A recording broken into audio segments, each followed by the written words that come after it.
The best way to get confidence is to be competent. It's critical that we all answer it. Emotional intelligence, or EQ, the very first part of that is your idea of self-assessment.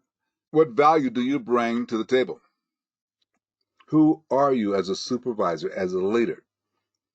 Mission statements are so critical. You need to know what the mission statement is for your company.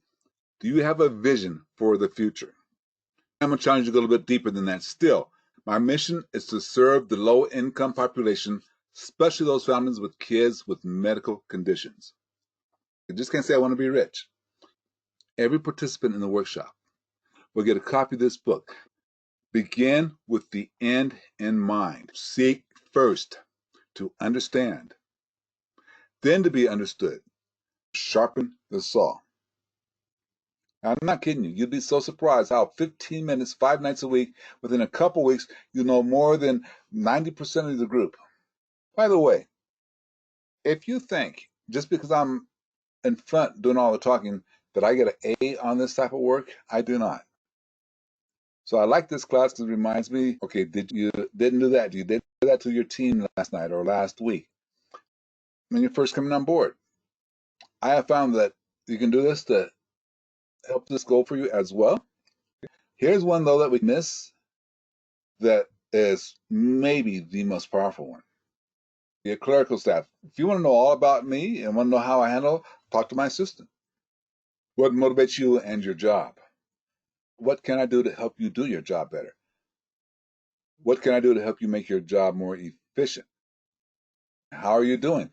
Ruby, that is probably the best question of the group. A great communicator is one who possesses the skills to cause others to express themselves both openly and freely, and the skills to listen to their meaning in addition to their words. If you want to be a great communicator, first thing you got to do is stop talking. Seek first to understand, then to be understood. Allow yourself time to reflect. This is really critical for you. You got to earn an easy win. Make a quick, dramatic impact. How do you treat people on your team? Equal, equitable, and trustworthy. My good morning doesn't have a secondary gain. You want an easy win? Go talk to your team. You stand for something or you stand for nothing. Leaders focus on people and vision goals. Leaders work with the team. Managers manage the operation. I'm going to suggest that every single one of you, if you haven't done it yet, have a get-to-know-you meeting. The boss calls him back into his office. And he says, hey, you know what? When we were talking the other day, you said you wanted to go to Grand Canyon this summer with your family and kids. Disconnected forever. You as a leader, this is your mission, your job. Find out what that person's passionate about, what the mission's about. Seek first to understand. Then you connect to the job. They got so well connected that they started traveling a little bit together. Especially after my dad got the first couple of promotions. They were traveling together a little bit. One-on-one meetings. Get to know your employees. By the way, think about everything that's going to take place once you get to know your employees. You're going to have a lot of things open up for you. The role of today's leader is to be a developer of people. That's a course that if you take it, you'll find that that course is worth 10,000 times what you paid for 5 years of membership, because it teaches you what they are, what the personality styles are, how that person communicates, and how best for you to communicate with them to get them to know and trust you. Ladies and gentlemen, your job is to be a barrier breaker. You need to smash the bureaucracy. The more you develop your team, the less effort and time you need in that 30% box. Be a lifelong learner. Model the behavior you expect. Dude, you got it going on. Let that person know you respect them, and let that person know that you still need their help. Whatever you need to tell me, I got you. We'll work. Your obligation versus your feelings. If I knew something they knew something. Even if it was something I couldn't tell them, they knew that there was information that can't be shared right now. We couldn't be locked in on the fact that we're going to have to lay off 20 people and only keep 15. Some people said, we had a couple people said, I can job share. There's a cycle of fear that takes place. When change comes, people fear it. The way you combat that is to give knowledge, open information, open flow of communication, feedback, taking feedback. The more knowledge I give you, the less fearful you're going to be. The more knowledge I gain, the stronger my ego gets. Why else do people resist change? They do not like the idea of something new. Remember vision to create competence so people can become confident. Give confidence by creating competence. So I had a question that was running through my mind. I'll share it with you, then we'll break for lunch. I'd like for you to try, if you want to take this challenge, I'd like for you to try to take at least 30 minutes to do nothing.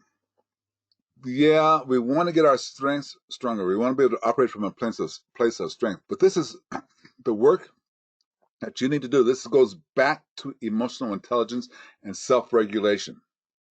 Coaching, by the way, is teaching the how. Items 1 through 4 on this survey you just got finished doing measures the maturity of your team. The Type 6 team is a high maturity team. They've been together a long time and they work together well. Being a leader is an art and science. It's your craft. You got to pound away on it. You got to hire the right person in the first place for the position. We expect them to know you're our top performer, so that's what's expected of you.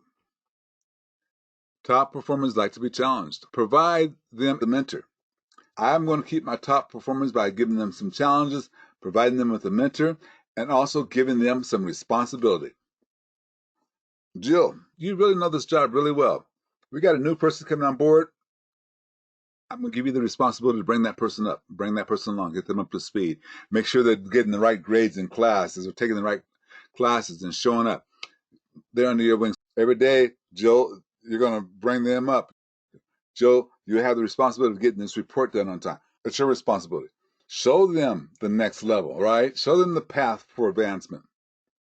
You have the full responsibility to do that. That's the path for success. I'm going to give them the visibility and the recognition. Say, hey, listen, instead of me presenting that report to the upper level people or to the stockholders, the stakeholders, you do it. So they can see that you're ready for the next position. So let's talk real quick about this. Why delegate? It creates improved motivation and morale. When someone has ownership of it, they have a stronger commitment to being successful themselves. It increases the productivity all the way around. Increased productivity, not just from her, but from the entire staff.